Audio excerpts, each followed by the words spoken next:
For the past half hour, he had been observing his attractive wife as she navigated her way through the ballroom. Her intention was to position herself as far away from her husband as possible when the ball dropped at midnight. She was surrounded by well-off and self-satisfied peers, acting like an elaborate dish served for everyone's attention. Executives from his workplace would kiss and touch her, particularly his obnoxious boss who had been born wealthy. He was well aware of this routine, as his company's New Year's Eve parties had followed the same pattern for the past 2 years. During the first year, he had tolerated it, chalking it up to the effects of too much champagne. However, last year, the reality hit him hard, and he started making preparations to address the situation. Feeling a tug on his coat, he turned around to face Deirdre, Josephine's closest friend and co-conspirator. "Happy New Year, Mike," she exclaimed, reaching up to give him a somewhat pitiful kiss, an annual gesture. Their lips barely grazed before he pulled away and looked into her brown eyes. Deirdre was another socialite, coming from a wealthier family than Josephine, and just like his wife, she was part of the upper echelon. Normally, he expected to see her usual self-assured smirk, implying that she held some secret knowledge he didn't possess due to her high social status. But this time, he saw 2 new emotions on her face, pity and concern. "Mike, don't take this so seriously," she said soothingly. "She's just engaging in the custom of exchanging kisses on New Year's. She'll come back to you shortly without any harm done. She'll remind you how much she loves you." He gave her a doubtful look. Deirdre attempted to offer him reassurance. "She truly loves you, you know. It's just that she's very outgoing, lively, and impulsive, whereas you tend to be more intellectual and reserved. Sometimes she needs a chance to be around people who share her nature. However, being with them only reinforces her love for you. All right, Deirdre, is that why she spent the entire Christmas party hanging out with her coworkers under the mistletoe? We attend her Christmas party, and she spends the night dancing and being affectionate with her colleagues. Then, here at my company's New Year's Eve event, she spends the whole night dancing and kissing, though not with my firm's executives. So, by being intimate with everyone at the party except me, she's supposed to somehow gain a new appreciation for me. It's an interesting theory. Let me ask you, is this her annual tradition of giving George the imbecile a dozen kisses, or is it her way of showing love for me by doing something she knows I detest? Gotta hand it to Deirdre. She managed to look embarrassed. She couldn't meet my gaze, so she averted her eyes and tried to continue. "Mike, I understand you're upset, but you have to try to see it from her perspective, don't you?" "Deirdre, I think I might actually understand, perhaps for the first time in our 5-year marriage." I turned away from her, went back to our table, reached into a briefcase I'd placed there earlier, and pulled out a rather large, brightly wrapped gift. I turned away from her, took off the ring from my finger, and placed it in the center of the bow. This would make her remove the ring to open the gift. Facing Deirdre, I extended the package to her. "I'm going to head out now. Please give this to your friend when she's finally able to break free from the crowd around her. Let her know I wish her a happy new year, and I hope she finds everything she deserves in the upcoming year." I began to leave, but Deirdre grabbed my arm. "Don't leave, Mike. I'll go fetch her. She's had too much champagne again. You need to take her home." "No, Deirdre, I don't have to. She has a room reserved here in the hotel. She's been here all day entertaining the men while I've been working. Of course. You're aware of all this because you've been here with her. She has her own car, clothes, and everything she needs. I'm pretty sure at least one of the guys she's spending time with right now will be more than willing to accommodate her. Or maybe all of them will. Don't give me that look. You fed me the same line last year when I gave her another chance. She's made her choice. And so have I. Goodbye, Deirdre." I have to admit it'll be a relief for me to never have to see you again. Walking out of the ballroom, I gave a nod to Helen, the HR director. I had spent the first half of the day with her while my boss and his buddies were busy setting things up at the hotel. To be honest, he was actually in a fancy suite, which he paid for using the company credit card. Sleeping with my wife, that is. I should correct myself, though. They were actually sleeping in the luxury suite. My wife and I have evidence in the form of photos and videos to prove it. Helen also has some of this evidence, and the chairman of the board will be informed about it very soon. After leaving the ballroom, Helen and her husband moved toward the group of men surrounding Josephine.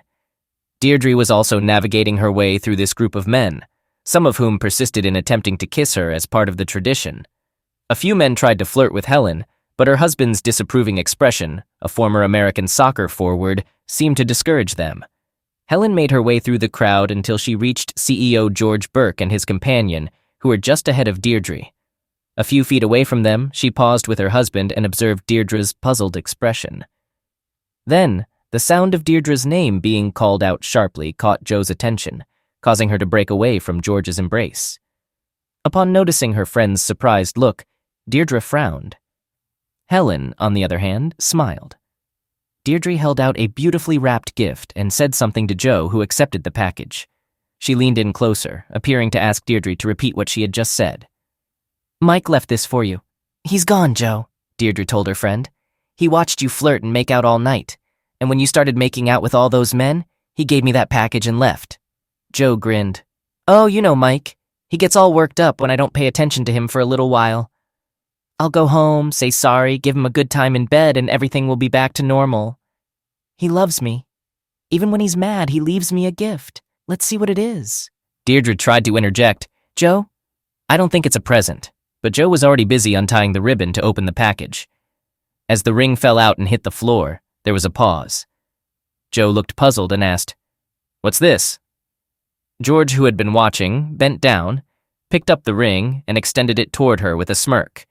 "Isn't that your husband's wedding ring?" Joe stopped unwrapping the gift, stared at him, perplexed, and took the ring. She glanced at Deirdre, who quietly muttered, "I tried to tell you." Undeterred, Joe continued tearing off the wrapping from the present, revealing a white gift box inside. Feeling relieved, she smiled, gave the box a little shake, remarked on its weight, and began to peel off the tape on each side using her fingernail. As the tape on the third side came off, the contents of the box spilled out, scattering across the floor. She crouched down to gather the glossy sheets that had fallen. Others also squatted to help pick up the ones that had slid away. All of a sudden, everyone came to a halt. Joe's eyes widened and she shouted, "No!" Her cry grabbed the attention of those nearby, and more people gathered around them. Deirdre's eyes also widened in disbelief. She looked up and saw the horror-struck expression on George's face. He picked up a large glossy color photograph measuring 20x 30 centimeters from the ground, placed it against his expensive suit, and involuntarily yelled, "What the heck, Joe?" He said it loud enough for everyone nearby to hear. Everyone's attention turned to the scattered pictures, which depicted Joe engaging in sexual activities with people other than her husband. There were numerous images of Joe with George, as well as Joe alongside other executives from the company where Mike and Joe worked, including her colleagues and bosses. While the pictures didn't cover every position, Mike had carefully chosen ones that clearly showed Josephine engaging in shocking activities with both men and women in various combinations and quantities. Confronted with these graphic photos of her sexual escapades, Joe fainted. She fell onto her back, and George's shoe prevented her head from hitting the tile floor, potentially causing a concussion.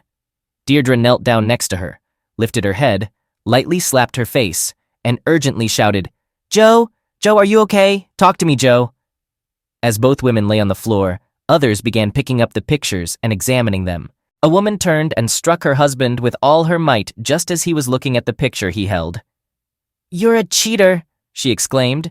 "No wonder you don't have the energy left to satisfy me." He stared at her in shock, and then she swung her purse, landing a punch on his right eye. He grimaced in pain and then crumbled to the floor when she kicked him in the groin with her pointed shoe. The woman knelt down and systematically went through the pictures scattered on the ground. She paused, glanced up, and declared, "You ladies who are married to the higher-ups at Taylor & Son might want to check out some of these photos. There are images of other husbands in here as well. If you're looking to save on divorce attorneys, give me a call, and we can explore a group rate." 9 other women knelt down, joining her in examining the photos, causing the men to back away. "There are also flash drives here," one of them announced loudly. "Who knows what's on them?" A woman directed her anger at a well-dressed older man, shouting, "You dirty cheater! Remember our prenup? You're financially ruined, you jerk!" The man tried to explain, saying, "Baby, I'm sorry. It didn't mean anything. She kept coming on to me and eventually I gave in. But it happened only once. And she wasn't as good as you anyway. You're lying, liar," the blonde woman shouted, holding out 2 more pictures. The blonde woman stood up from the floor, her eyes filled with anger, and she confronted him, waving the pictures and unleashing a string of profanities. He stepped back, turned, and fled.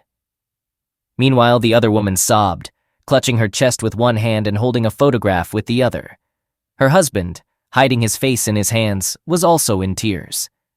The man took out a photo, holding it up to the attractive woman standing in front of him, and exclaimed loudly, "So you're bisexual? What the heck is this? You kept telling me there would never be a threesome because you wouldn't be with another woman." She blushed, turned around, and hurried away, struggling in her 10-inch heels.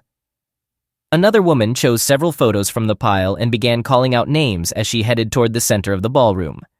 The puzzled woman stopped her, picked up a photo, stared at it, and turned to her husband with a furious expression. He started to back away and she quickly moved toward him, waving the photograph. This situation repeated 5 more times, with each victim's friends also being hit in their ears and eyes. Note, the original text included asterisks here, which I replaced with explanatory text. Jo was already awake, observing the chaos around her with dazed eyes. A man in an elegant tuxedo knelt beside her and inquired, "Are you okay?" She looked at him with curiosity and nodded. He asked, "Who are you? Can I help you?"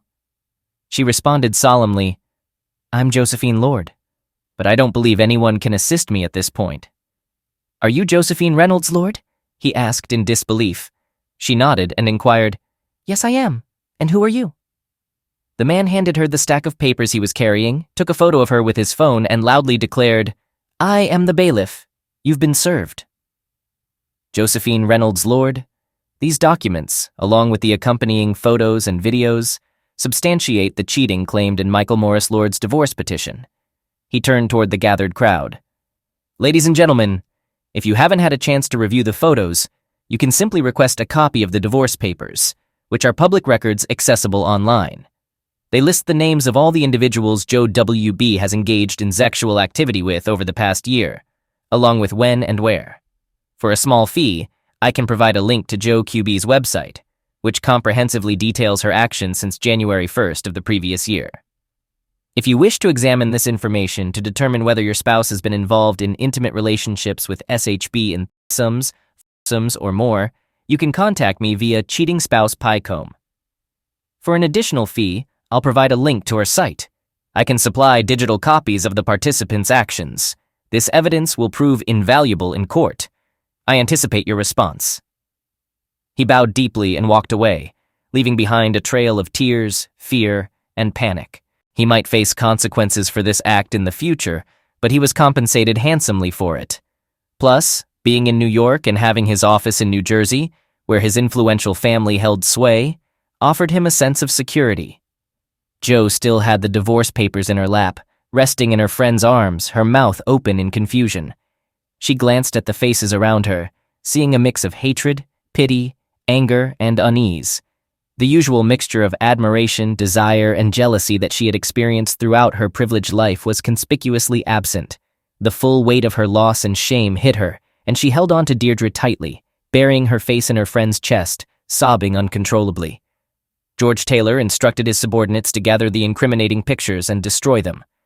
Looking directly at Helen, he commanded, "I want a reprimand letter for Mike Lord on my desk by Monday, with the termination papers underneath." Helen responded with a neutral expression. "I'm sorry, Mr. Taylor, but Mr. Lord resigned this afternoon. He provided 2 weeks' notice, utilized the vacation time you approved last week, packed up all his belongings, and left the building." Mr. Taylor's response was firm. "I won't accept his resignation. I'll fire him after giving him a reprimand. He won't find work in this industry again." "However," Helen continued, "I apologize again, Mr. Taylor, but he spoke to the chairman of the board before leaving. Your father accepted his resignation. Mr. Lord has already secured another position with a firm he previously consulted for. With your written approval, sir." Taylor's face was so red that people around were worried he might have a stroke. He was angrily swearing at his father and Mike Lord. Helen and her husband found this situation amusing, holding hands and enjoying the embarrassment. They didn't show their amusement on their faces, though. Mike Lord drove from New York in a new 4-wheel drive Chevy High Country Suburban with a big turbo diesel engine. He had ordered this special engine in addition to the regular features. He ordered the SUV in the fall as soon as the new models were available and received it yesterday. According to the GPS, it would take around 24 hours and 32 minutes to reach his new home in Austin, Texas, using the route he chose. However, he knew it would likely take him almost a week because he planned to experience and learn about the culture of the rural states he would be passing through. When he reached Virginia, he planned to avoid the main highways and take the scenic country roads mentioned in John Denver's songs. He also wanted to explore the small towns in the Carolinas that Mary Chapin Carpenter sang about. He was excited to try the local homemade jellies and jams sold at small stores along the roadside. He intended to eat where the locals did, away from the busy highways and the lifestyle he had grown tired of. Mike and his wife had separate checking and savings accounts, but this changed after he bought his SUV. Because she had earned 10 times more money than him during their marriage, buying an $88,000 car wouldn't really balance things out. Still, he was fine using some of her money to purchase it. As per his proposal, he would keep his investments and retirement funds, and she would hold on to hers. If she agreed to his generous terms and signed the divorce papers within 10 days, he wouldn't make any claims on her penthouse or trust fund. The car's radio was set to play the best classic country music on Sirius XM's station called The Roadhouse. Joe disliked country music almost as much as he disliked retro music, so he'd switched to the classic vinyl station next. He was his own person now, no longer the uninformed husband she had portrayed him as for the last couple of years. When the New Year's ball dropped the previous year, he had taken control of his life and spent the entire year organizing his thoughts. Perhaps Taylor & Son, the company he used to be part of, would survive after he left, but he didn't believe it would do well. Operating under George's poor leadership and lacking the design improvements and patents he had contributed over the last 5 years, he anticipated it would collapse within a year or two. He found satisfaction in this idea, knowing that his efforts had driven more than half of the new sales and profits in the previous year. He also had top-notch designs and improvements ready to implement as soon as his new company became operational. Oh, his former boss, who is now the head of the board, and George's father, Randolph Taylor, would likely sell the company before it failed. However, George would be revealed as the incapable fraud he truly was before that point. The idea of that made him happy. Tonight, he had successfully portrayed George and his own unfaithful wife as immoral members of society with no principles. In the next year, when his new company outperformed his old one, he would expose George's lack of business skills, just like squashing a bug on a windshield. Thinking about this brought a smile to his face. He didn't mind being a fly on the wall, observing when Josephine's parents learned about his actions at the ball. Helen had already called him to share the positive outcome. The fact that she had spread the photos all over the ballroom was even better than he had hoped, although he had intentionally designed the box to fall apart when the film was cut on 3 sides. Her parents had always looked down on him, and they were disappointed when their precious daughter decided to marry him. They thought he wasn't good enough, especially because he didn't have an Ivy League education. The reality that his engineering degree from the Colorado School of Mines and master's degree from the University of Michigan made him highly sought after in his field mattered more than an arts degree from Brown University. With a smile, he thought about the chaos he had caused and the achievements he would create in the future. Deirdre and her husband Albert drove Josephine back home right after they entered the house, and she took a look around. Joe began crying again. During the ride home, she practiced what she would say to Mike. She needed to clarify that her affairs didn't mean much to her and weren't damaging their marriage. She wanted to explain that these were like a break or an effort to influence decisions that affected both her and Mike, aiming to improve their lives. She tried to justify that casual sexual encounters actually helped them. They helped her manage her strong sexual desire and also taught her things. She used to please her husband to add variety to their intimate life. It sounded ridiculous, even to herself, and she was fully aware that Mike wouldn't believe it. The truth was he was very committed to their marriage vows. Even discussing the idea of swapping partners or engaging in role play with others angered him. So why did she think he would accept the excuses she was planning to give? Deep down, she understood that her marriage was falling apart. However, when she entered their apartment and saw that all of his belongings were gone, she realized she had fallen into a pit she had created herself. She collapsed to the floor, crying and feeling bitter, blaming her own arrogance. She couldn't easily explain her actions because she never thought she would get caught. And if by some chance she did, she believed she could convince her kind, innocent husband to forgive her. For 3 years, she had been successful in hiding her actions. But tonight, he destroyed both their marriage and her reputation completely. The week went by swiftly for Mike. He copied his SIM card before throwing away the old one in the slushy city snow. This way, he could reach out without any interruptions while traveling through the Old South on his way to his new home in Texas. He sent his custom emails throughout the week. Each spouse received a personalized email with an attachment, causing marriage after marriage to fall apart. The thought of this outcome brought a grin to Mike's face. He had mailed the letter to Deirdre's husband just yesterday. Mike felt a sense of satisfaction thinking about how Al might react. Although Joe was accountable for her actions, it was Deirdre's account of the pleasure she found in her affairs, along with her friends' encouragement to share the enjoyment by being promiscuous, that truly influenced Joe's decision. On the fourth day, back in New York, Deirdre and Joe sat on the couch in their apartment. Now it was just their apartment, as Al had kicked Deirdre out after receiving an email containing a video. The video included snippets of sexual activities and a revealing conversation between Joe and Deirdre, where they described their conquests and pleasures and listed the names of their lovers. They even laughed about their unsuspecting husbands. Albert forwarded this conversation to the wives of the women mentioned, especially if he knew them, which was often the case. The turmoil was spreading, and Albert found satisfaction as he watched it unfold. Things weren't any better for George either. His father had fired him and cut him off from his inheritance.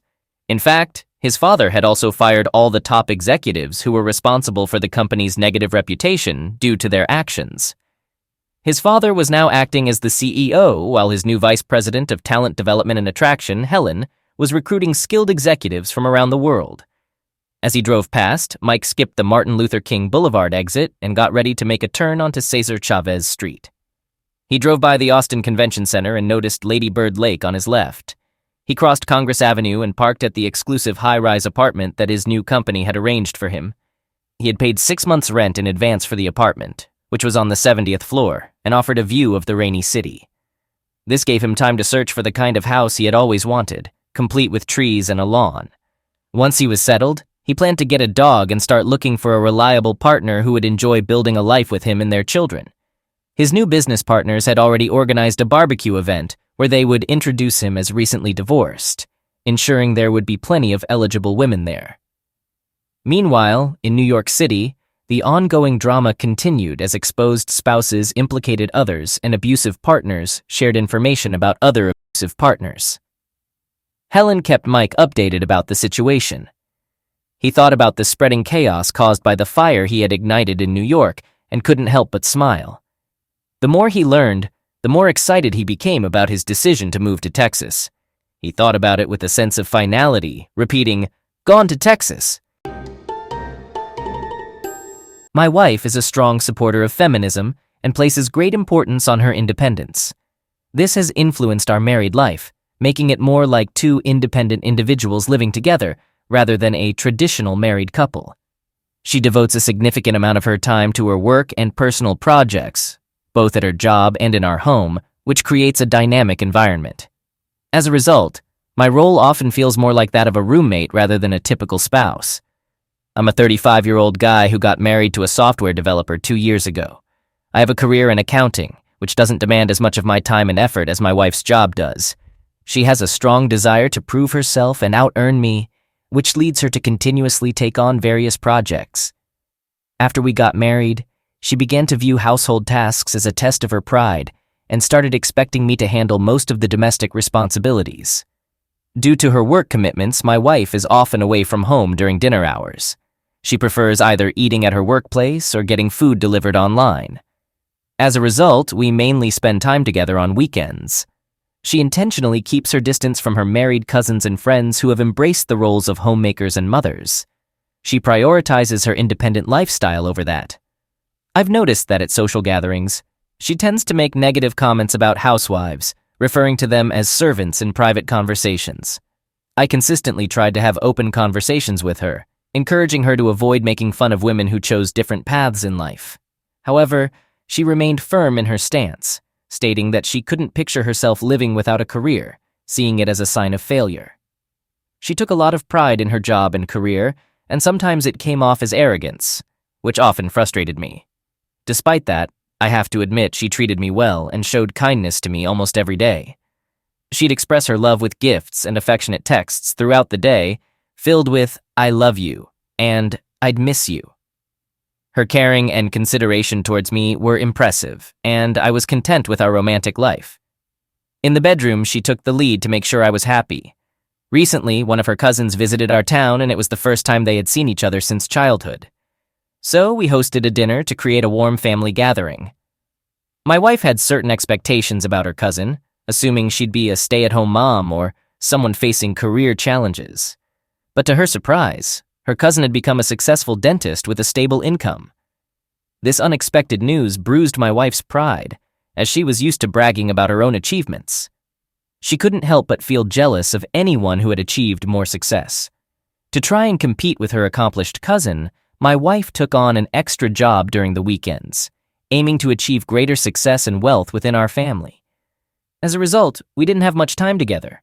One of her colleagues, Rob, from her new job, would frequently come over to our place to work together on coding and programming tasks.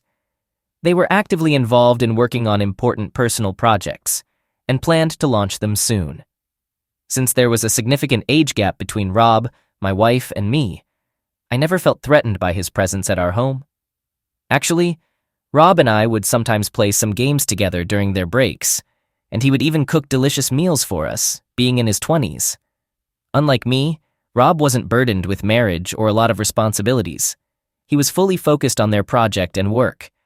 It was clear that he was actively dating, frequently changing girlfriends, and exploring various relationships.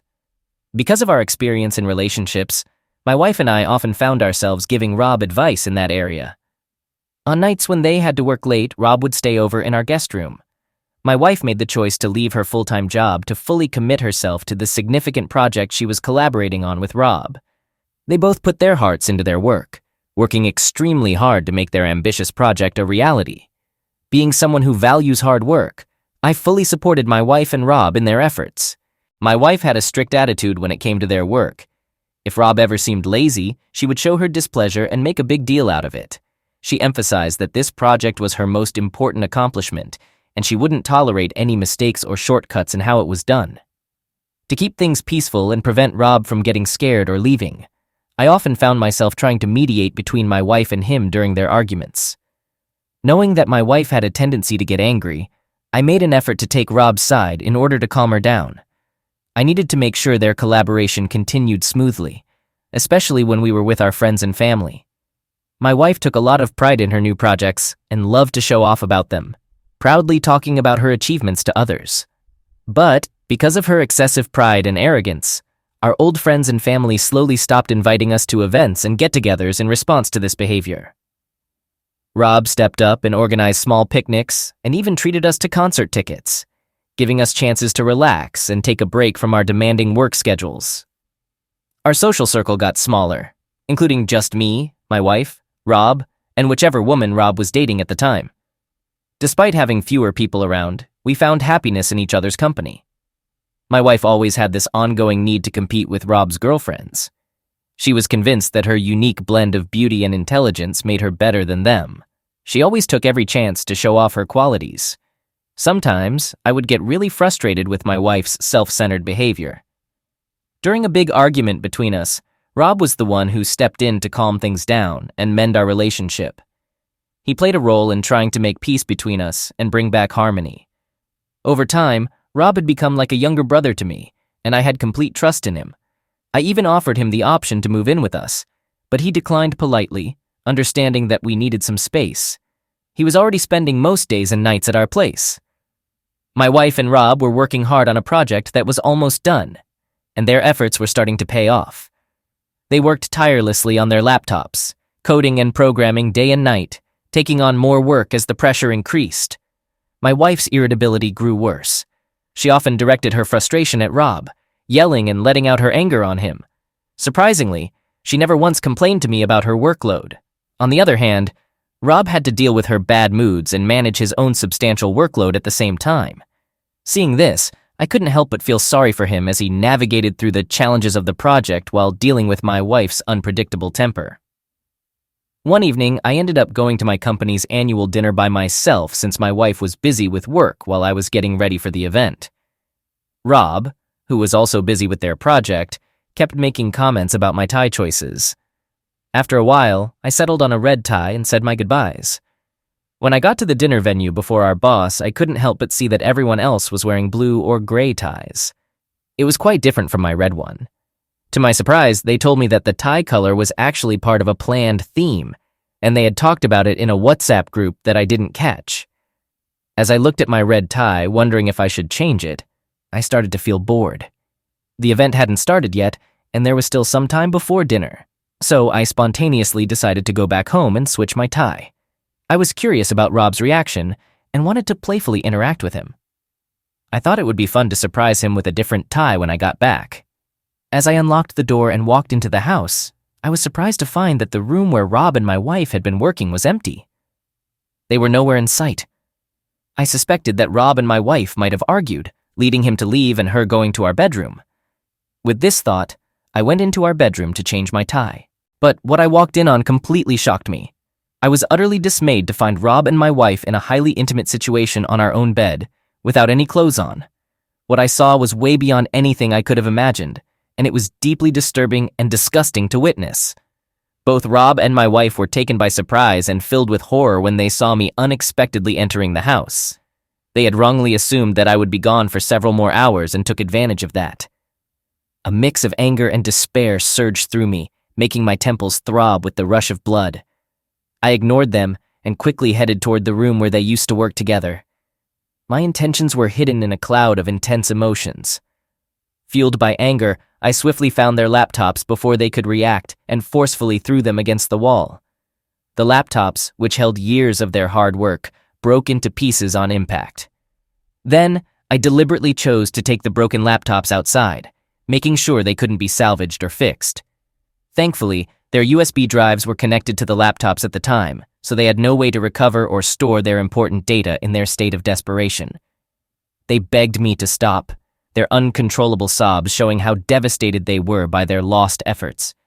My wife tried to explain that their actions were a result of exhaustion and stress from work. However, instead of calming my anger, it actually made it worse. I was overwhelmed by shock and the feeling of being betrayed, so I had to make the difficult decision to forcefully kick both my wife and Rob out of our home. Discovering their intimate connection, despite my wife treating Rob like a little brother and the lack of any previous signs, deepened my feelings of pain and betrayal. I never thought something like this could happen to me. I let everyone know about my wife's actions, which greatly distressed her. She's always cared about her image among her peers, and because of this, she fell into a state of depression. The project she had dedicated years to was ruined, and her professional partnership with Rob came to an end. She's now relying on medication to manage her state of mind and finding it hard to complete her work due to her unstable mental condition. Her workload has significantly decreased, and she can't maintain a full-time job. In an email, she expressed her apologies. She feels an immense sense of guilt for the failure of her dream project, and believes she's solely responsible for her shortcomings, which has some truth to it. However, when I served her with divorce papers, she didn't react well.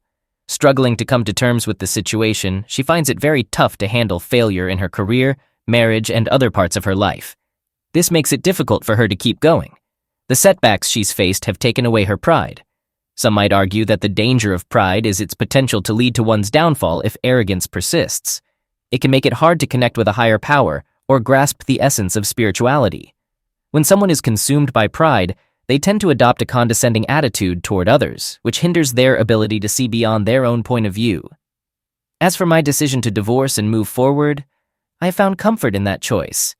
Both my ex-spouse and my old friends are now reaching out and offering their support. They've come to realize the hurtful behavior my wife displayed toward them, which had led them to exclude us from their gatherings before. Since parting ways with my wife, I've regained the backing of my friends. Engaging in activities like camping and hunting has revitalized my spirit and lifted the depression I used to feel. My wife used to foster competition between me and my friends, but now I'm free from that mindset. I no longer feel the need to pursue wealth just to outshine or dominate my companions. Thanks for listening to the whole story, and if you enjoyed it, please show your support with a like and consider subscribing to our channel. Leave your thoughts in the comments about what you think of the story.